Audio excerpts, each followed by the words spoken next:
Waalaikumsalam warahmatullahi wabarakatuh. Alhamdulillah Rabbil Alamin. Salatu wassalamu ala asrofil anbiya wal mursalin wa ala alihi wa ashabihi ajma'in. Sallallahu ilaha illallah wa sallu anna Muhammadar Rasulullah. Puji syukur selalu tetap kita mengucapkan senantiasa kehadirat Allah Subhanahu wa taala atas nikmat dan karunia-Nya di pagi hari ini kita dapat bersua kembali melalui channel kami ini yang mudah-mudahan ada bermanfaat bagi yang dapat menyaksikannya. Kemudian selawat bering salam kepada baginda Rasulullah sallallahu alaihi wasallam, Allahumma shalli wasallim alaihi, yang juga tetap mengharapkan syafaatnya nanti di yaumil hisab. Baik para pemirsa yang dapat menyaksikan channel kami hari ini, di sini seperti biasa kita ngobrol-ngobrol tentang penyuluh Islam, khususnya juga yang berkaitan dengan tugas-tugas, salah satunya juga ada lintas sektoral, yang mana kali ini kita akan membicarakan tentang stunting, ya Bu Dokter ya. Alhamdulillah hadir bersama kita kali ini seorang ustazah juga di Kota Tebing Tinggi yang juga merupakan sekretaris dinas PPKB Kota Tebing Tinggi. Jadi memang udah spesial dan memang dia memahami tentang stunting ini. Ya, ini Ibu Dokter Hajah Asmi Hayesi Nkes, ya Nkes. Kemudian juga Ibu Dokternya juga selain sekretaris di dinas PPKB juga Ketua Umum Wanita Indonesia Kota Tebing Tinggi. Ya, wanita Islam ya, sorry. Jadi Ketua Umum Wanita Islam untuk Kota Tebing Tinggi. Kemudian juga yang merupakan konsultan marketing Rumah Sakit Umum Sri Pamela di Tebing Tinggi juga Bu ya. Iya, kemudian juga merupakan mempunyai penanggung jawab klinik Pratama Ananda, mungkin tepatnya di Jalan Dr. Hamdan Bu ya. Jadi di situ ada juga salah satu ibunya selaku penanggung jawab daripada klinik Prananda dan iya Pratama Ananda. Kemudian juga merupakan pengurus LAPESKRI, Lembaga Akreditasi Fasilitasi Kesehatan Prima untuk Korwil Sumatera Utara. Benar. Ini tugasnya apa nih Bu kira-kira? Ya, kalau untuk LAPESKRI. Iya, LAPESKRI itu adalah lembaga independen untuk akreditasi yang langsung nanti akan menjadi pendamping maupun surveyor untuk puskesmas, klinik, laboratorium, dan unit transfusi darah. Oh, itu dia. Di luar dari Kemenkes, Pak Ustaz. Di luar Kemenkes ya, dia lembaga tersendiri, dia independen ya. Cuman dia untuk akreditasi ini tadi, ya memang nggak salah lah nih Ibu yang datang hari ini kemari, ya kita akan membicarakan stunting. Assalamualaikum Bu. Waalaikumsalam warahmatullahi wabarakatuh, Pak Ustaz. Jadi tema kita hari ini adalah tentang stunting nih Bu Aja. Ya. Jadi Bu Aja, orang kan mungkin belum banyak memahami benar ini tentang namanya stunting ini, ya kan? Tapi ini juga sudah merupakan salah satu himbauan pemerintah khususnya bagi kalangan kita, termasuk juga di bidang kesehatan, bagaimana untuk bisa dalam penanggulangan stunting ini. Kira-kira apa tuh Bu stunting ini Bu? Baik. Assalamualaikum warahmatullahi wabarakatuh. Waalaikumsalam. Baik Pak Ustadz dan semua yang hadir hari ini yang mendengarkan podcast kami di sini, sedikit mungkin stunting ini sesuatu hal yang bukan baru lagi karena sesuai dengan Perpres 72 nomor 21 ya tahun 2021 bahwa menyatakan bahwa prioritas daripada nasional itu adalah penurunan stunting. Jadi kalau bahasa stunting ini sebenarnya bukan bahasa yang baru. Mungkin awalnya kita sudah tahu gizi buruk ataupun yang lain-lain. Tapi itu dia awalnya bahasanya gizi buruk ya. Cuma sekarang jadi stunting. Stunting. Jadi kalau secara definisi stunting itu adalah kondisi gagal tumbuh dan berkembang pada balita akibat kurangnya asupan gizi untuk waktu yang lama dan infeksi yang berulang. dan stimulasi dari psikososial yang tidak memadai, terutama pada 1000 hari pertama kehidupan. Oh, jadi di situ dia. Iya, akibat gagal gizi iya, tadi Bu, ya. Iya, benar. 1000 hari tadi kayak mana?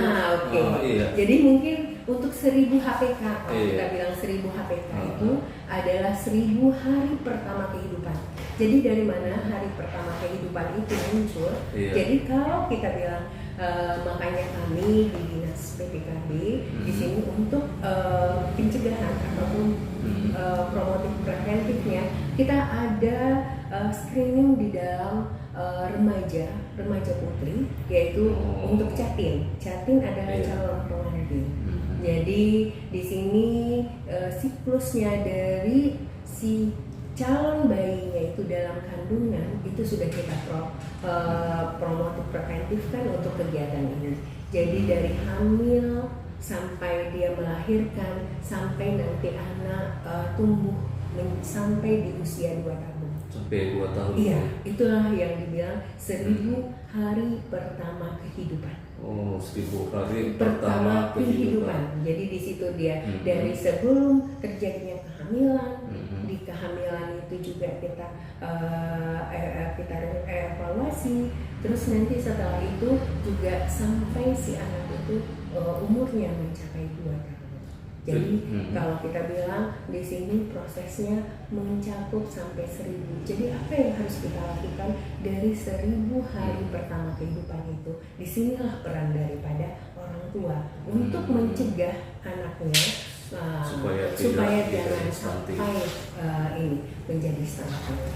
Berarti dalam 1000 hari itu tadi sudah bisa untuk dilakukan bagaimana preventifnya itu tadi Bu. Iya, benar. Jadi kalau gitu Bu, supaya ini masyarakat juga tahu Bu nih ya kan, supaya orang paham untuk supaya dia terutama orang yang mungkin ya akan melakukan pernikahan, supaya dia juga tidak nanti mengakibatkan mengharapkan anaknya lahir menjadi stunting. Kira-kira ciri-cirinya nih bagaimana nih Bu? Yang orang terkena dengan balita stunting ini tadi. Benar. Mungkin setelah tadi stunting saya sebutkan definisinya, ya sekarang kita pastinya nanya nih stunting itu kayak mana gitu, ciri-cirinya gimana gitu, supaya ibu-ibu bisa mendeteksi dari awal untuk anak-anak yang kita lahirkan ataupun kita asuh supaya jangan menjadi generasi yang dibilang generasi yang akan menuju ke stunting. Jadi stunting itu sebenarnya bukan penyakit, bukan penyakit ya Bu ya, bukan penyakit, tetapi kondisi. Cuman banyak orang beranggapan karena dia kondisi buruk itu tadi menyebabkan gitu ya. Penyakit Jadi ibu-ibu yang kalau dideteksi anaknya itu adalah bisa menjadi resiko untuk stunting, itu bukan penyakit, itu adalah kondisi. Kondisi ini bisa dirubah. Sampai kapan? Sampai nanti dia umur 2 tahun kita pasti masih bisa merubahnya. Jadi panjang waktunya ya. Jadi di mana lagi? Nanti kita akan bisa lihat anak-anak itu dari mana. Kalau dari ciri awalnya bisa gagal pertumbuhan di mana? Di lingkar kepala, di tingginya, di berat badannya. Gagal pertumbuhan dan kepala dia. Kayak mana bisa? Nanti itu ada kita di lapangan kita berkoordinasi dengan dinas kesehatan. Paling tidak pendekatannya kalau kita lihat misalnya di awal begitu anak itu lahir, ya bukan tinggi badan dan berat badannya saja yang diukur. Banyak orang selama ini kan dilihat berat badan dengan ini ukuran kecil itu ya. Lingkar kepala juga kita ukur di sini. Terus apalagi penyebabnya sampai itu asupan gizinya. Jadi asupan gizi. Jadi asupan gizi ini bisa menyebabkan anak-anak itu kondisinya menjadi anak-anak stunting. Setelah itu apa? Mereka kadang-kadang anak-anak yang stunting ini punya infeksi yang berulang. Jadi punya penyakit, infeksi. ya penyakit hampir rata-rata anak-anak stunting itu bukan kondisinya saja yang tubuhnya kecil ataupun pendek, tetapi juga hampir rata-rata itu anak-anak dengan infeksi yang berulang. Ini kayak mana Bu? Misalnya ini tadi kan infeksi yang betul. berulang ini. Nanti kita bahas. Kalau untuk 1000 hari pertama, yang dimaksud 1000 hari pertama kehidupan itu 270 hari itu pada masa kehamilan. Nah, 730 hari itu adalah pertama bayi setelah dilahirkan. Jadi di sinilah 1000 harinya. Jadi ibu-ibu yang akan melahirkan anak. Jadi sebelum betul-betul anak itu ada dari konsepsinya di dalam perut kita itu sudah kita edukasi, sudah kita berikan informasi dan untuk pencegahan daripada stunting ini sendiri. Jadi itu dia kalau kita lihat. Terus tadi infeksi tadi ya, infeksi ada lagi Pak ya? Iya. Jadi kalau nanti kalau stunting pastilah konotasinya stunting itu pendek. Tapi pendek itu belum tentu stunting. Oh, belum tentu. Iya. Stunting itu udah pasti pendek, tapi anak pendek belum tentu stunting. Nanti di mana kita tahunya anak itu bukan stunting? Dari ukuran panjang dan tinggi badannya itu yang kita ukur sesuai standar nggak tidak? Sesuai dengan umurnya gitu. Jadi ada anak mungkin ini kita lihat penampakannya itu pendek. Hanya saja nanti kalau kita ukur sesuai dengan berat badan, tinggi badan dan umur. Iya. Karena bisa aja orang pendek tapi belum tentu stunting.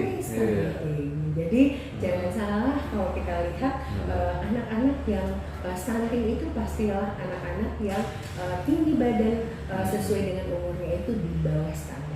Itu dia standar ini ditetapkan oleh WHO dan juga dari Kemenkes itu nanti ada pengukuran ini siapa yang melakukan? Nanti kami berkolaborasi dengan teman-teman yang ada di dinas kesehatan melalui puskesmas, melalui banyak nanti kita bermitra dengan hal-hal yang berkenaan dengan penetapan stunting ini juga sendiri. Jadi ketahuan nanti Bu kalau dia tidak sesuai dengan tinggi badan, berat badan, umur. Nah berarti dia mungkin kita akan lihat dia mungkin akan bisa menuju stunting kalau seandainya tidak kita evaluasi sampai di umur 2 tahun.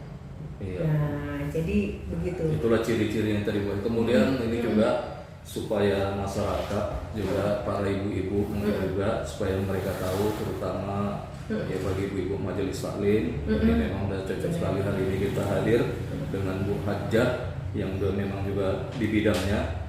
Yang menjadi persoalannya kan ini Bu, orang kan kadang dia bertanya kok bisa terjadi ada stunting ini tadi kan itu benar kok jadinya stunting mungkin karena dia kan pasti tidak ada satu orang tua pun mengharapkan anaknya stunting kan itu Bu. Benar, mungkin dari awal kita sudah sampaikan definisi stunting itu sendiri, gagal tumbuh dan berkembangnya si anak itu efek dari gizi, asupan gizi yang kurang, infeksi berulang. Nah itu yang ini. Jadi kita bisa rangkum dari mana kok bisa anak saya ini menuju stunting. Kalau anak saya mungkin gizinya kita perhatikan, di samping gizi kita perhatikan penyakit dalam arti infeksi berulang. Berarti dari orang tuanya dulu nih tadi pola asuh orang tuanya ketika dia anak dari mulai dari kehamilan tadi ya. Dari kehamilan 270 hari itu adalah peran si ibu di dalam mana? Di dalam kehamilan. Nah, selama kehamilan dia punya peran penuh. Jadi yang diperhatikan di sini ya pastilah asupan gizi pertama. Yang kedua infeksi yang berulang. Bisa jadi si ibu juga punya infeksi yang berulang. Terus anemia. Anemia masuk juga Bu ya? Masuk ke sini. Jadi karena anemia itu juga nanti bisa menyebabkan salah satu penyebab daripada stunting ini Bu ya? Bukan penyebab bukan penyebab. Nanti bisa kita ini. Jadi kalau dibilang anak-anak ataupun ciri-ciri balita yang stunting itu apa saja? Pastilah pertama kurang kekebalan tubuhnya itu pastilah kurang. Akibat apa? Akibat kurang nutrisi.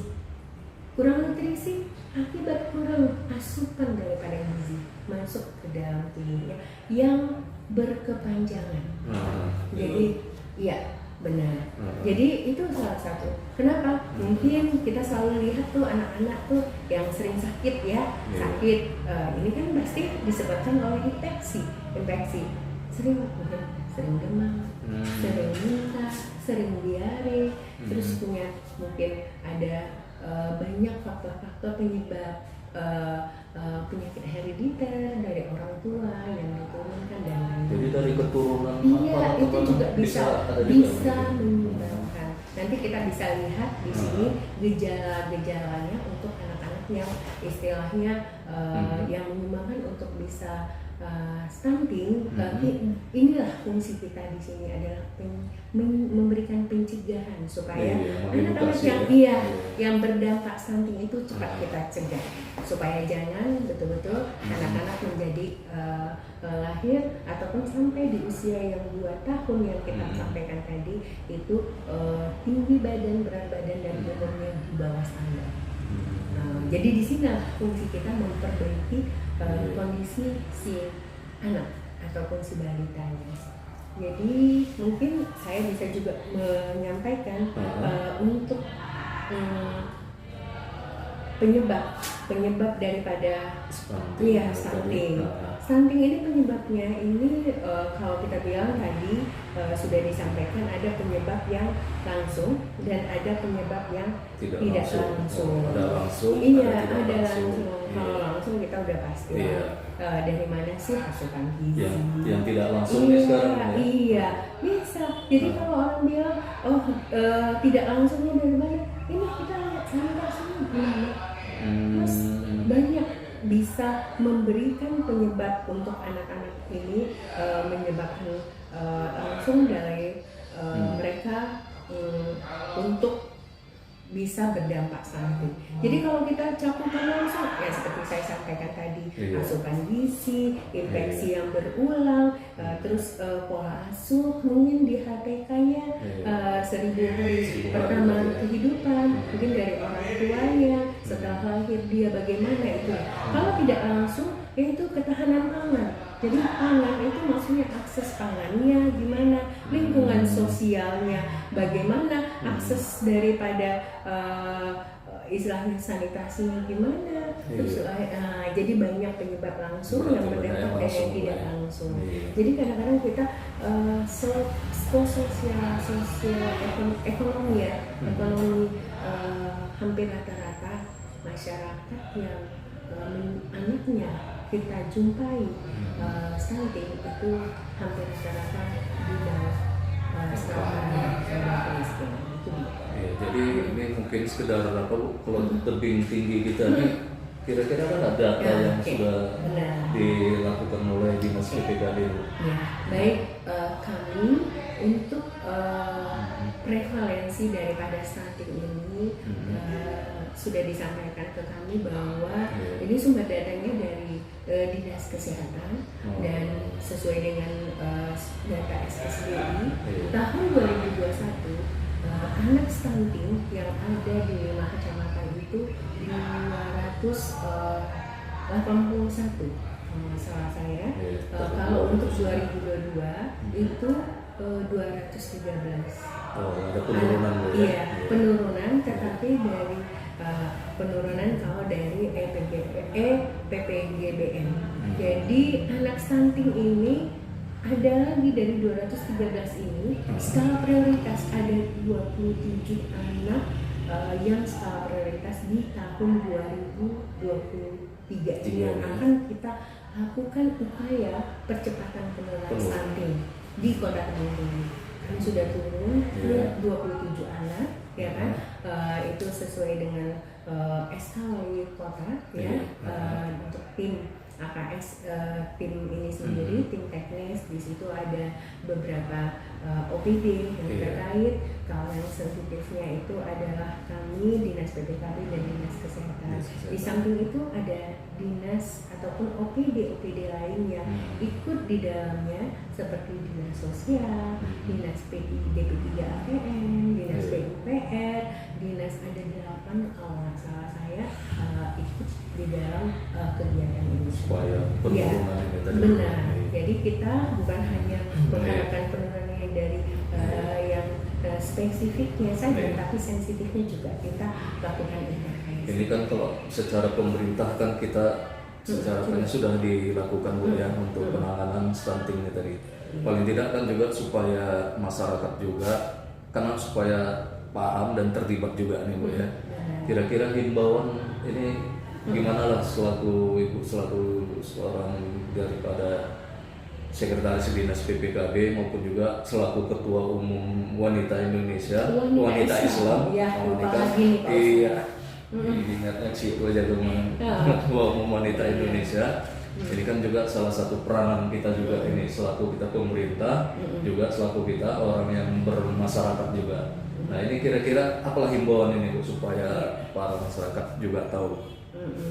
Baik, mungkin pertama-tama dengan adanya Perpres 72 tahun 2021 sini adalah bahwa stunting itu diangkat secara nasional, bahwa ini adalah merupakan hal-hal skala prioritas daripada Presiden untuk pertumbuhan ataupun untuk generasi selanjutnya, next generation yang kita bilang generasi Indonesia emas itu yang akan kita capai nantinya di tahun 2045 kalau saya tidak salah. Jadi di sini pastilah kita harus betul-betul memberikan protek KIE ya, komunikasi, informasi dan edukasi kepada masyarakat, ya kan? Di mana dengan anak-anak yang ciri stunting pastilah kalau dibilang gagal tumbuh dan berkembang, ya itu pasti akan menurun. Nanti akhirnya akan berpengaruh kepada perkembangan otaknya. Jadi nantinya kita juga akan melahirkan generasi yang mungkin tidak maksimal kita harapkan nanti ke depannya. Jadi himbauan kami di sini, kami sudah melakukan pencegahan baik dalam bentuk dari remaja putri, ya remaja putri itu yang akan menikah siap. Kalau mungkin kita sudah berkolaborasi dengan KUA, ya itu LC-nya elektronik siap nikah dan hamil. Jadi dari sini kita protes bahwa semua remaja putri yang masa produktivitasnya itu sedang menikah, kita akan memberikan edukasi siap hamil dan nikah. Kalau dia sudah siap nikah, siap hamil, kita harus protek di sini. Jadi ini yang kami lakukan bersama dengan masyarakat. Masyarakat di sini kita punya tim pendamping keluarga yang di sini ada kader dari PKK, kader KB dan ada bidan di semua kelurahan. Nah, kita sudah berkolaborasi. Terus setelah itu apa lagi yang kita lakukan? Setelah lahir. Setelah lahir kita cek pasca melahirkan. Nah, gimana sih dia juga harus paling tidak pasca melahirkan itu ber-KB dengan teknik metode apapun yang dipakai. Terus setelah itu apa yang harus mereka kita lihat si anak dari mulai lahir sampai 2 tahun. Di situ kita lihat pola asuhnya, gizinya, asupan gizinya. Kalau dia ada infeksi berulang itu cepat kita deteksi, cepat kita atasi supaya nanti sampai di usia 2 tahun dia itu tidak termasuk ke dalam anak-anak stunting ataupun anak-anak yang gagal tumbuh dan berkembang. Itu dia. Jadi mungkin kalau diceritakan panjang di sini, mungkin saya sedikit mengupas saja. Nantinya mungkin di next selanjutnya kita akan bisa kupas dengan materi yang mungkin setelah ini apa yang harus kita lakukan terhadap anak-anak ini. Paling tidak yang dibilang stunting itu ya Bapak Ibu, anak pendek itu sudah pasti stunting. Anak-anak stunting pasti pendek, tapi anak pendek belum tentu stunting. Jadi yang kita harus atur asupan gizinya, infeksi yang berulangnya, sehingga dan pola asuh di 1000 hari pertama kita. Oke. Baik, terima kasih Ibu Dr. Hajah Asni Hayesi MKes yang telah banyak memaparkan kepada kita tentang stunting, apa itu dia, ciri-cirinya, kemudian kenapa bisa terjadi, kemudian juga himbauan-himbauan yang diberikan tadi, bahwasanya paling tidak ini untuk memperkaya bagi kita dalam pelaksanaan, khususnya juga bagaimana untuk mencegah dan juga sekaligus untuk preventif dalam hal supaya jangan terjadinya stunting. Mulai diawali tadi ada kerjasama tadi Bu ya, dengan beberapa mitra. Insya Allah nanti lain waktu kita dapat dialog-dialog lagi Bu Ajah. Sekaligus kami mengucapkan terima kasih. Mudah-mudahan Ibu dalam keadaan sehat walafiat dan sukses selalu. Amin ya Rabbi. Assalamualaikum warahmatullahi wabarakatuh. Waalaikumsalam warahmatullahi wabarakatuh. Iya. Ya.